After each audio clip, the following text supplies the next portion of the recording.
welcome back. It's Christine again with the Artist Pod, and today we're going to talk about how to draw a zebra. So, let's get arting. We are just going to get started adding the highlights and shadows to the zebra. So the light source, I'll say, is over here.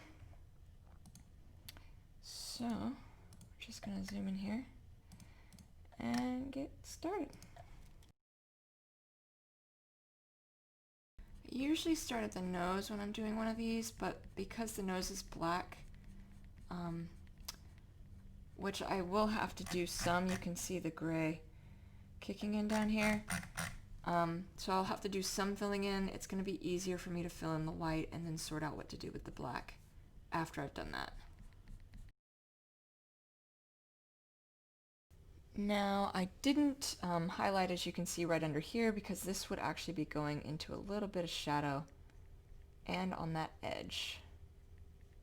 So I'm just lightening up my pen pressure so that I can indicate a darker line here.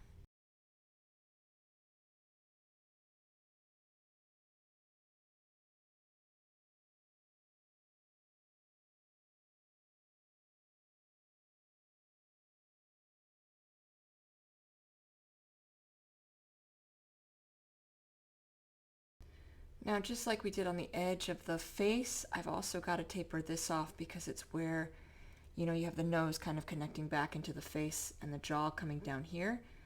And so this would also be in shadow as it actually rounds down.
So normally on ears, like the light source, again, it's coming from here, right?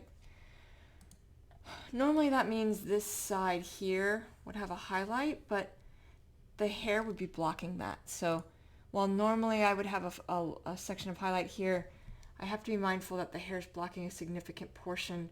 And while I am going to add a little bit of highlight, this is a case where sometimes in order to give illusion of space on a two-dimensional plane, I've got to change what would actually be happening. I am not going to add a highlight as much as bright as I typically would on this ear because of how the hair would be blocking that.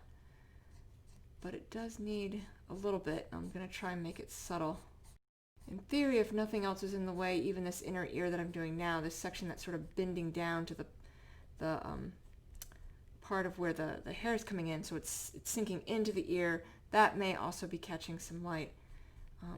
Just like I did with the hair over here, right? Like the tips of the hair on this side are in highlight because they're rounding towards the light source. The middle of it on this side is because the back is going into the ear. It's kind of that same thing.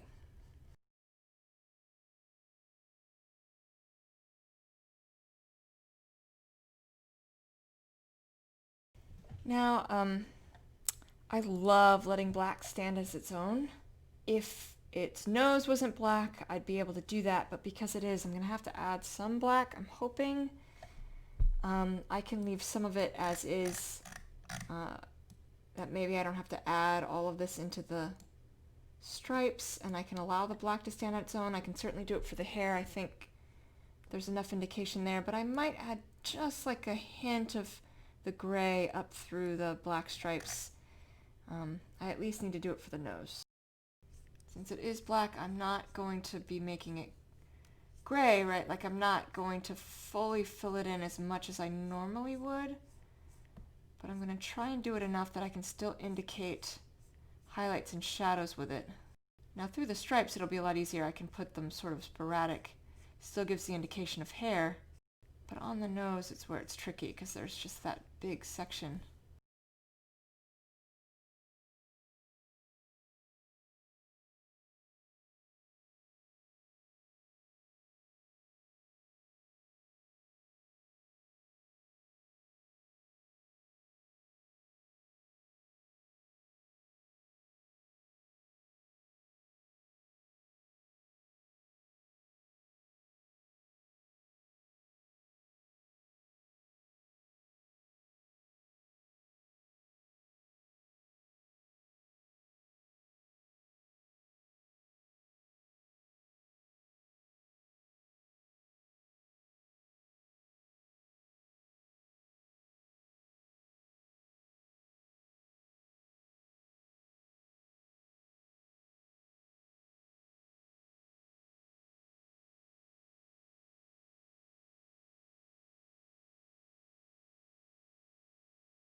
Now we're gonna go ahead and do its eye. Just have to find, because I work on black and print on black, I can't go as dark as it would be, just like I can't with the black of its fur. So I'm just gonna choose a kind of reddish brown.